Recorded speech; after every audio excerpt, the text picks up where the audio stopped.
Acompáñeme por favor al libro de Éxodo, capítulo 14, para comenzar este segundo mensaje. Éxodo, capítulo 14, versículos 13 al 15, van a ser el inicio y la base de todo el desarrollo de este mensaje.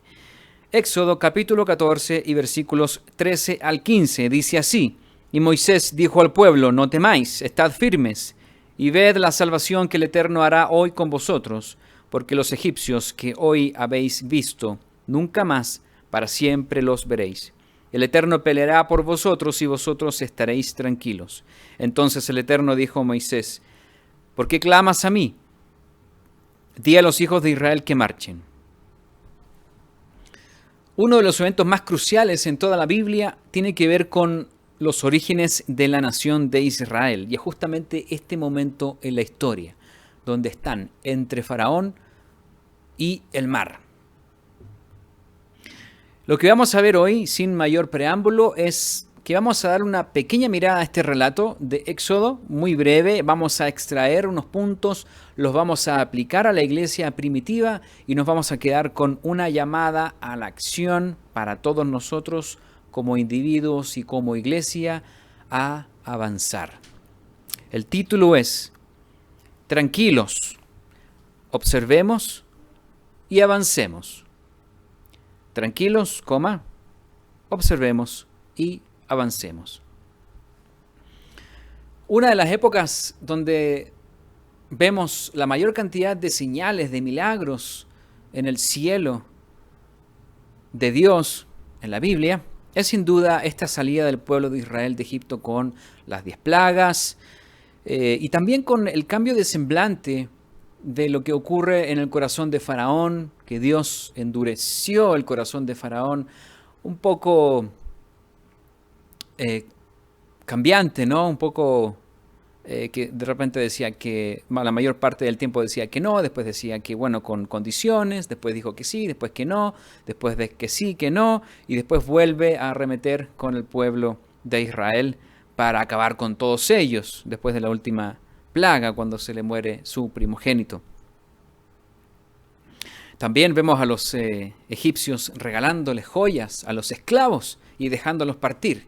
Algo bastante inusual dentro de una historia de cualquier pueblo, de cualquier, ya sean los dueños o los que tenían el poder, y también de los esclavos, como lo que sucedió aquí. Algo bastante milagroso. Y entonces, otro de los momentos específicos importantes dentro de lo que podríamos llamar la finalización de la esclavitud del pueblo de Israel en la salida de Egipto, es justamente aquí, en este milagro, cuando Dios abre las aguas para que todo el pueblo de Israel caminara en seco. Estas aproximadamente 2-3 millones de personas que pudieron caminar en seco durante aquella noche por, entendemos, el último día de panes sin levadura. Y sí, se lee esto en panes sin levadura, se habla de estos temas en la fiesta de Pascua y panes sin levadura. Y vamos a hablar un poco de ello porque vamos a entender o vamos a extraer una buena lección para este año. Un año civil que termina y un año que debemos alentarnos mutuamente. Cuando leemos los versos de 13 al 15 de Éxodo 14, podríamos resumirlos en 3 puntos, en 3 instrucciones, podríamos decirle, de Dios, que hilan la escena. Punto número 1 es: no temáis, estad firmes, es decir, tranquilos. Tranquilos. Ese es el punto número 1. Punto número 2 dice: y ved la salvación que Dios hará hoy con vosotros, es decir, observen. Punto número 1, tranquilos. Punto número 2, observen. Y punto número 3, di a los hijos de Israel que marchen, es decir, avancen. En 3, tranquilos, observen, avancen. Con estos 3 puntos se puede uno recordar la escena de lo que sucedió aquella noche. Y fue un momento tan importante para Israel que sería un antes y un después, porque los llevaría a todos ellos a nada más y nada menos que a la libertad. En este momento es donde ellos comienzan a ser libres, cuando ya cruzan el mar, camino hacia la tierra prometida, e inicio de este proceso de estos 40 años en el desierto que ellos no sabían lo que iba a pasar, pero fue un proceso, algo que Dios también había profetizado al patriarca Abraham cuatro siglos más atrás.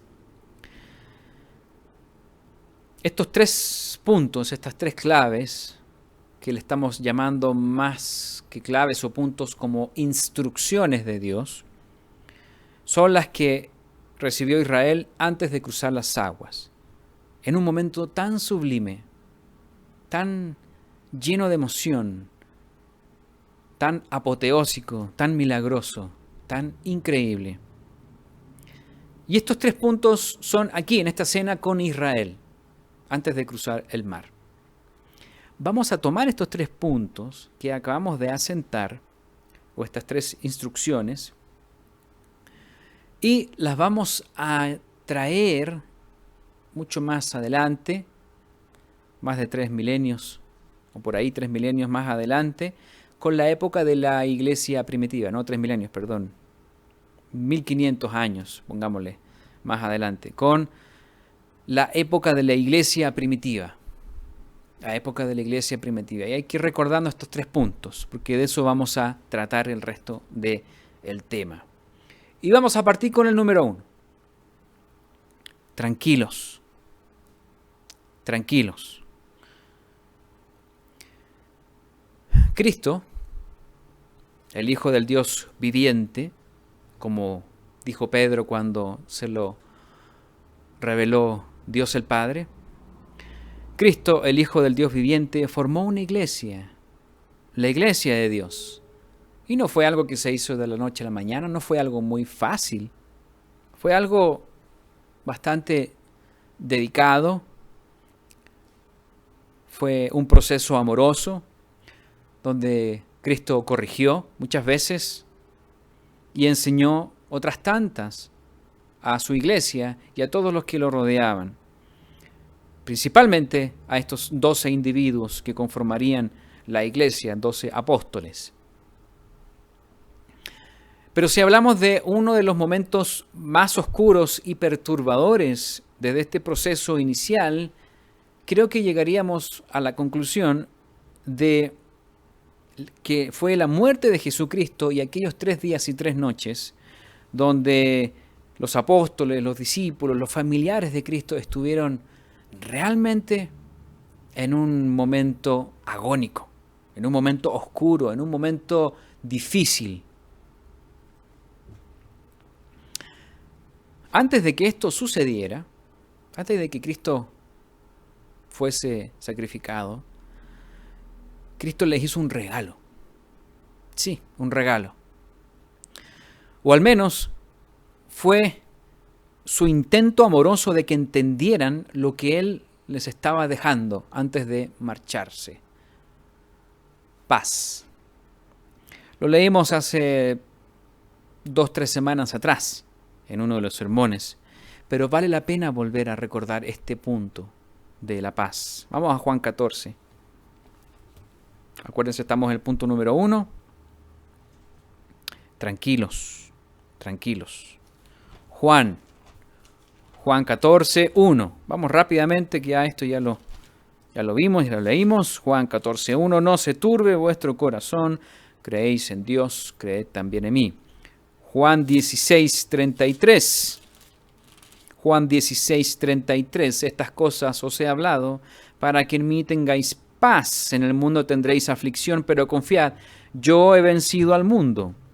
Y en Juan 14, 27, un poquitito más atrás, si retrocedemos, está entonces la médula tal vez de estos capítulos, entre el 14 y el 16, donde comenta en Juan 14, 27 Jesucristo y les hace mención de este regalo. La paz os dejo, mi paz os doy. Yo no os la doy como el mundo la da. No se turbe vuestro corazón, ni tenga miedo.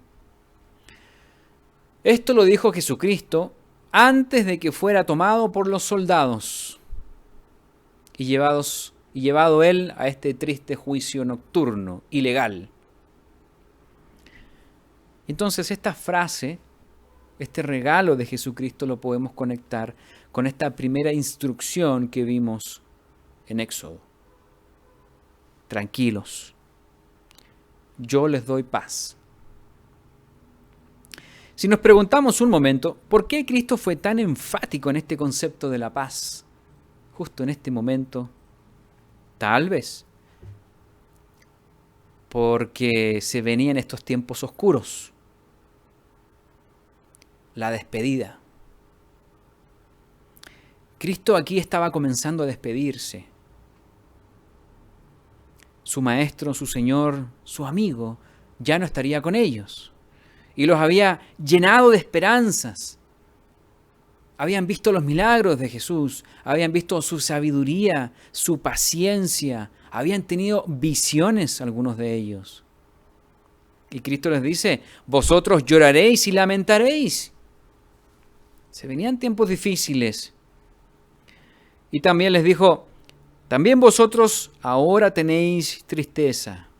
Cristo sabía que ellos estaban empezando a tener esta tristeza, así como él también menciona la Escritura que lo tuvo.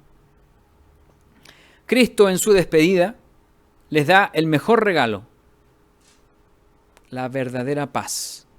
La verdadera paz. Igual recuerden que Cristo no los dejaría huérfanos.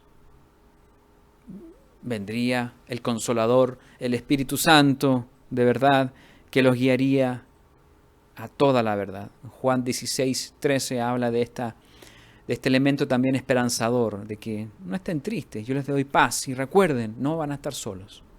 No van a estar solos. Entonces, ese es el punto 1, la instrucción número 1. Tranquilos, yo les doy paz, tranquilos. Entonces vamos conectando la escena de Éxodo, también aquí con la iglesia primitiva, con lo que Cristo le deja a ellos. Punto número 2, observen. Observen. Yo pelearé primero por ustedes. Observen. Cuando Cristo es apresado, algo curioso sucede que lo podemos encasillar en esta segunda instrucción de Dios, la de observar. Juan 18, aquí mismo, Juan 18, versículos 10 al 11. Juan 18, versículos 10 al 11.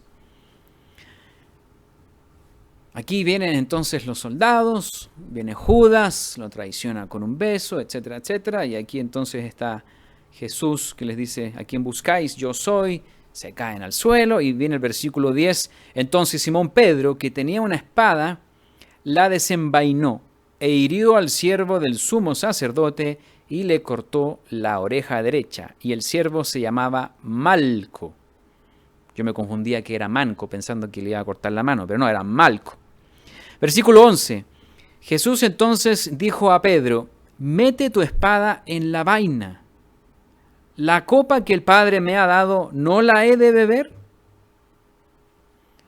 El verso 11 es muy claro lo que Cristo le expresa, no solamente a Pedro, sino que a todos los que estaban ahí.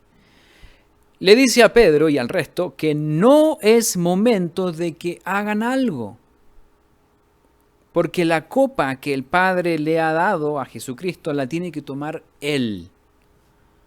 La lucha, la batalla, el clavado en la cruz del acta de los decretos que era contraria a nosotros, como nos dice Colosenses, esto es la muerte y no los 10 mandamientos, era algo que tenía que hacer Cristo.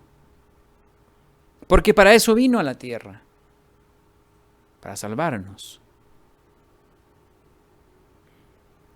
Incluso le dice al mismo Pedro, después de que Pedro reconoció a Jesús como el Hijo del Dios viviente, y Pedro le dice que no es muy bueno, que quizás no sea bueno que vaya a morir, y Cristo le dice, aléjate de mí, Satanás, no pones los ojos en las cosas de Dios.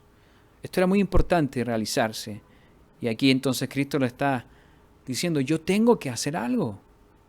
Esto es importante, es por ustedes incluso. Cristo les dice entonces, en esta escena de la espada, no hagan nada, observen. Es como el último round de este periodo de Cristo. Y Él está diciendo, no hagan nada, observen. Es interesante poner en contraste la respuesta al otro día, en la mañana, de Cristo frente a Pilato, cuando le dice, si mi reino fuera de este mundo, mis servidores pelearían para que yo no fuera entregado a los judíos. En contraste con lo que Pedro quiso hacer. Él andaba con una espada. Esto está en Juan 18:36. El reino de Cristo no es un reino humano, de escudos, de lanzas y de espadas. Es un reino de paz. Y lo que estaba aquí en juego era nada más y nada menos que el cumplimiento del plan de salvación forjado antes de la fundación del mundo por Dios el Padre y Dios el Hijo. Entonces no era un tema de espadas aquí lo que se estaba llevando a cabo. Por eso la respuesta de Jesús, que su reino no era de este mundo. A continuación de lo que sucede aquí son bastantes acontecimientos muy tristes, muy agónicos. ¿Qué es lo que sucede aquí con el relato de Jesús? Se lo llevan, lo sigue Juan, lo sigue Pedro a la casa del sumo sacerdote y empezaron a ver ellos la terrible injusticia que se estaba forjando, que se estaba construyendo en contra de su maestro. Hay que ponerse también a los pies de Juan, que era conocido el sumo sacerdote y hizo que Pedro pasara, y ahí la que estaba en la puerta lo reconoció a Pedro, y Pedro empieza con esto de las negaciones. Niega ser parte del grupo de los discípulos de Cristo 3 veces antes de que cantara el gallo. Parece ser que Juan, el discípulo amado, siguió de cerca todo el proceso, incluso cuando Cristo muere. ¿Quiénes estaban ahí? La madre de Jesús, su tía, hermana de María, estaba también María de Cleofas y María Magdalena, y también el discípulo amado Juan. Esto está en Juan 19, del 25 al 26. Y Cristo muere. 3 días y 3 noches. ¿Qué habrán pensado los discípulos durante estos días? ¿Qué habrán pensado? Quizás creían que pudieron haber hecho algo al respecto. Estamos hablando desde el punto de vista humano. Sentimientos humanos, pesados, que todos hemos sentido alguna vez. Culpa, ansiedad, desesperanzas, desilusión. Era mucha carga emocional para todos ellos. Probablemente ninguno de nosotros va a imaginarse nunca jamás la tristeza que ellos sintieron. Quizás se preguntaban, ¿qué harían? ¿Qué iban a hacer ahora? ¿Qué iba a ser de ellos sin su maestro? ¿Qué sería de Israel? Y hay un relato que podíamos hablar sobre el ambiente que había en estos 3 días y 3 noches, que es el camino a Emaús, donde están estos 2 discípulos. Aquel domingo por la tarde, que podemos encontrar en Lucas 24, del 13 al 32. Aquí vemos que se aparece Jesús y les empieza a hablar, ellos no lo reconocen, pero hay un fragmento de que ellos le responden a Jesús, no se daban cuenta que era Jesús, y dicen, le crucificaron. Nosotros esperábamos que Él era el que había de redimir a Israel, y ya pasaron 3 días. Estamos hablando del domingo en la tarde, ya pasaron los 3 días y las 3 noches. Eso está en Lucas 24, del 20 al 21. ¿Qué respuesta le dio Cristo frente a esta triste semblante de ellos? Vamos a Lucas 24, leámosla nosotros. Lucas 24, estamos hablando esto de observar.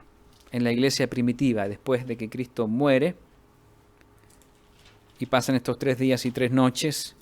En Lucas 24, 25, Lucas 24 y 25, entonces él les dijo: oh insensatos y tardos de corazón para creer todo lo que los profetas han dicho. Les llama la atención Cristo. Tardos de corazón para creer, hablando de lo que es la fe, todo lo que los profetas han dicho.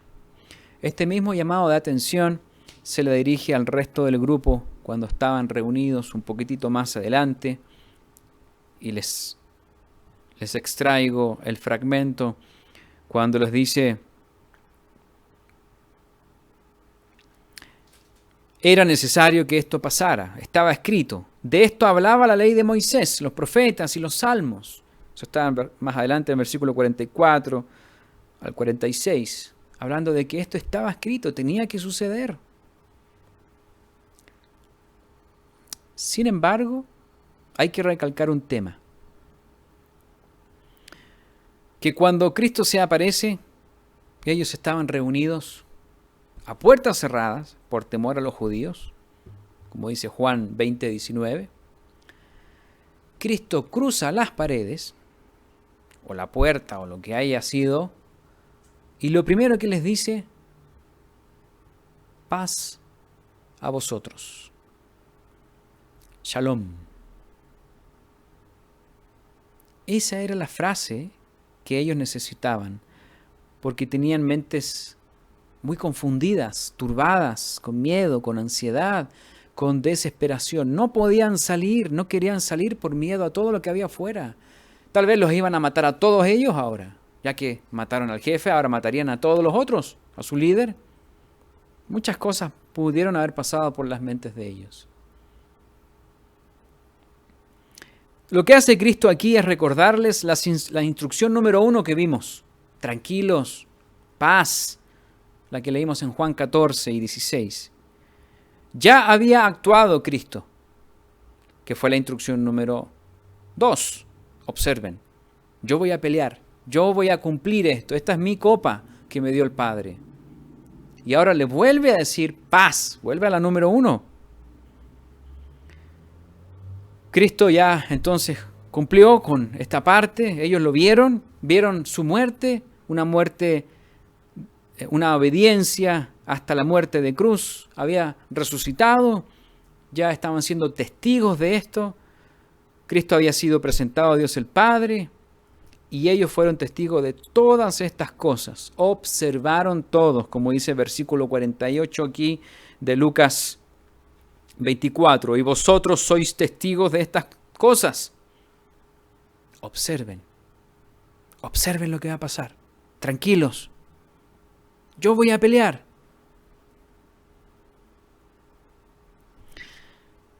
Y ahora comienza la tercera instrucción, que es la más fascinante de todo esto. Viene la tercera instrucción, ¿se acuerdan?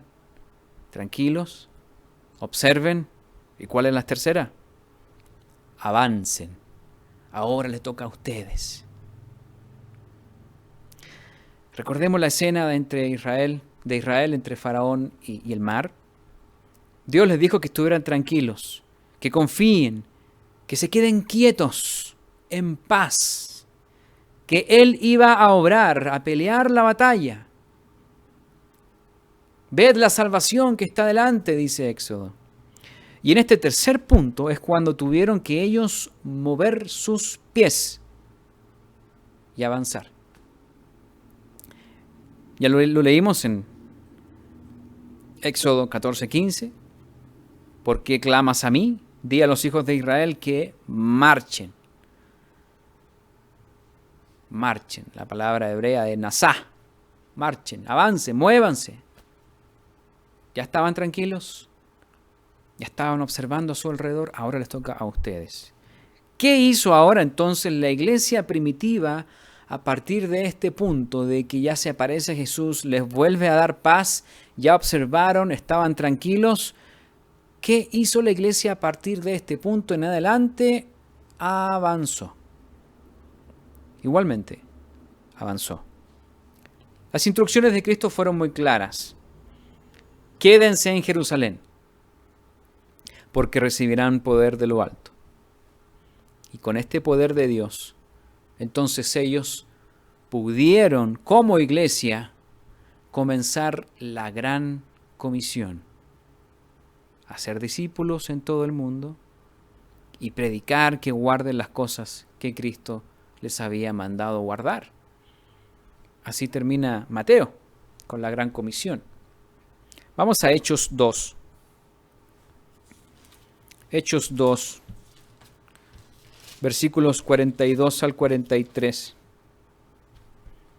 Vamos a ver un barniz de la situación que había en la iglesia después del día de Pentecostés, o durante el día de Pentecostés, de ahí hacia adelante, que la iglesia comenzó a avanzar. Versículos 42 al 43 del libro de los Hechos de los Apóstoles, capítulo 2. Versículo 42 dice: y perseveraban en la doctrina de los apóstoles, en la comunión unos con otros, en el partimiento del pan y en las oraciones. Y sobrevino temor a toda persona, y muchas maravillas y señales eran hechas por los apóstoles. Estamos hablando ya de cómo la iglesia avanzó con el poder del Espíritu Santo. Vemos a Pedro, vemos a Juan hablando con denuedo, simples pescadores frente al Sanedrín, y el Sanedrín diciendo: ¿y estos quiénes son? Son del vulgo, son del pueblo. Tenían la fuerza y el poder de Dios. Hay muchos ejemplos de cómo la iglesia en esta época, dirigida por los apóstoles, avanzó después de haber vivido estos dos procesos anteriores, de estar tranquilos, de recibir la paz de Dios, de haber observado todos los acontecimientos de la muerte y la resurrección de Cristo. Y ahora entonces la iglesia comenzó a avanzar, a avanzar. ¿Y cómo lo aplicamos esto a nosotros? Ya vimos el Éxodo, vimos la iglesia primitiva, estos tres procesos de tranquilos, de estar tranquilos, de recibir la paz de Dios, de observar a nuestro alrededor y de avanzar. Enfoquémonos entonces en esto de avanzar, porque esta es la parte que deberíamos considerar todos en gran manera, principalmente este año. Este año nadie puede decir que no ha tenido miedo, que no ha tenido confusión, que no ha tenido ansiedad o algún tipo de crisis en nuestras vidas. Todos hemos sufrido algo de esto. Este es un año de crisis surtida, económica, familiar, emocional, espiritual, pero hay una presión que está sobre todo el mundo y sobre cada uno de nosotros. Los momentos de crisis no son tanto para crecer, no se crece en momentos de crisis. Al contrario, son para volver a las bases, para resguardarse, para estar tranquilos, como la instrucción número 1, tal vez para observar cómo Dios se manifiesta. Y en esta tranquilidad, dentro de la instrucción 1, estar tranquilos, estar en paz, se encuentra muchas veces por medio del estudio de la Biblia, por medio de la meditación, de la oración, del ayuno, por medio de preguntarle más al ministerio, de acercarse a la iglesia. Así se consigue tranquilidad, así se consigue paz, en cuidarnos los unos con los otros, sentirnos como un grupo especial, una familia, unidos por la fe en Cristo Jesús. No es tiempo de estar luchando con el mundo. No es tiempo de estar contrarrestando las ideas del mundo. No es tiempo de estar insultando a la gente en los medios sociales. no es tiempo de estar sacando la espada, intentando herir a quien creemos que tiene que ser herido, como lo que hizo Pedro. Cristo le dijo, tranquilo, observa. Hay que observar el mundo y comprender que los grandes engranajes divinos están moviendo todo este escenario profético. Es lo que hemos venido hablando ya hace varias semanas. Es un año que debimos haber buscado esa tranquilidad, que debimos haber buscado estar en paz con estas herramientas, de haber observado lo que pasa a nuestro alrededor. Así podemos leer a continuación la tercera instrucción. Di a los hijos de Israel que marchen. Dios quiere que marchemos. No podemos estar congelados todo el año.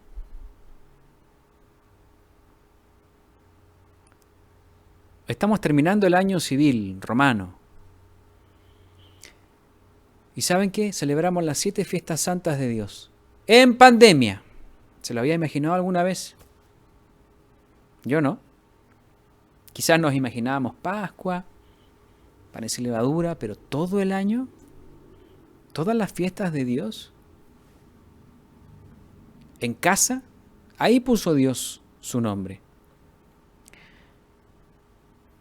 Creo que nadie ha considerado esto seriamente, lo que hemos venido haciendo, y no nos damos cuenta. Y ninguno de nosotros creo que se lo había imaginado. Un año encerrados, confinados, con nuestros niños y jóvenes estudiando por internet, los que pueden, con los adultos trabajando por internet, los que han podido, algunos han tenido que salir, con todo tipo de resguardos, con la iglesia recibiendo el alimento espiritual por internet. Nosotros estamos aquí en la Ciudad de México, somos 2 personas que estamos en este lugar. 2 a 3 personas, no sube más de eso. Y prácticamente hemos estado todo el año. Es un año bien peculiar. Y que hemos estado tranquilos, o hemos estado buscando esa tranquilidad. Hemos estado observando. Pero ahora, mis hermanos, lo más probable es que nos toque avanzar. Como individuos llenos de fe y como una iglesia llena de fe, sabiendo que estamos en las manos del Creador del universo. Esto de avanzar debemos considerarlo seriamente después de este año. No sabemos cómo viene el próximo. Tal vez viene con más sorpresas. Solo Dios lo sabe. Lo que sí les puedo decir es que este año solo ha sido un calentamiento, un simulacro, una muestra de que tenemos que ahora avanzar y aprender a avanzar y hasta correr más rápido que los caballos. Vamos a Jeremías, capítulo 12, un versículo maravilloso que Dios le dice al profeta Jeremías. Y aquí entonces también nos puede tomar esta lección para nosotros. Jeremías 12:5.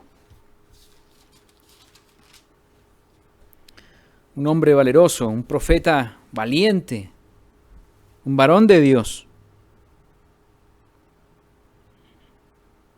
que tenía un trabajo muy difícil en un mundo muy lejano a Dios. Jeremías capítulo 12, versículo 5. Si corriste con los de a pie y te cansaron, ¿cómo contenderás con los caballos? Y si en la tierra de paz no estabas seguro, ¿cómo harás en la espesura del Jordán? ¿Se fijan cómo Dios va preparándonos como individuos, como familia, como iglesia. Dios no lanza todo de una vez, como se hablaba en el primer mensaje, un Dios de orden. Y estamos viendo este orden que se está llevando a cabo. Hay momentos en la vida que tenemos que estar quietos, observando, aguantando, tolerando, pero tarde o temprano tenemos que actuar, tenemos que movernos, tenemos que avanzar. ¿Qué piensa usted? ¿Es momento de avanzar? Yo espero que todos estemos animados a esto. La iglesia avanza cuando todos avanzamos. Por lo tanto, esto es individual y también es colectivo. No me cabe la menor duda que Dios quiere que su iglesia avance. Vamos a concluir. Parece ser que nos encontramos en un momento de la historia donde todo el mundo de la iglesia se ha mantenido en un periodo de detención, de tal vez congelamiento en este año, en muchos sentidos, de crisis, como lo dijimos al principio. Y también no hay dudas que hemos sido testigos este año de cosas que jamás habíamos pensado que ocurrirían tan rápido. El mundo no volverá al 2019 y ninguno de nosotros lo va a hacer. Ese mundo ya quedó en el pasado. Hay que mirar hacia adelante con los próximos desafíos que se vienen. Solo Dios sabe lo que viene. Y tenemos que estar preparados para seguir avanzando, o para avanzar de aquí en adelante, para caer en la cuenta de que ese es el concepto que debemos tener en nuestros espíritus. Los versículos que leímos en la introducción del mensaje nos pueden servir para consolar y fortalecer nuestros espíritus abatidos, porque somos seres humanos y hemos pasado un montón de de altos y bajos emocionales. Recordemos que Israel se encontraba entre el mar y el ejército más temible de la tierra, Faraón y su ejército. Permítame ahora, para ir finalizando, leerles los versos 13 al 15 de Éxodo 14, en la traducción lenguaje actual para finalizar. Dice de la siguiente manera: tranquilos, no tengan miedo. Ustedes no se preocupen, que van a ver cómo nuestro Dios los va a salvar. A esos egipcios que hoy ven, no volverán a verlos nunca más, porque Dios peleará por ustedes. Pero Dios le dijo a Moisés: ¿y tú? ¿Por qué me pides ayuda? Mejor ordena a los israelitas seguir adelante. Querida novia de Cristo, estemos tranquilos, no tengamos miedo. Dios nos salvará porque Él pelea nuestras batallas. Saludemos con fe a lo lejos nuestra salvación, la que se ha acercado aún más. Y ahora todos juntos avancemos. Buenas tardes a todos.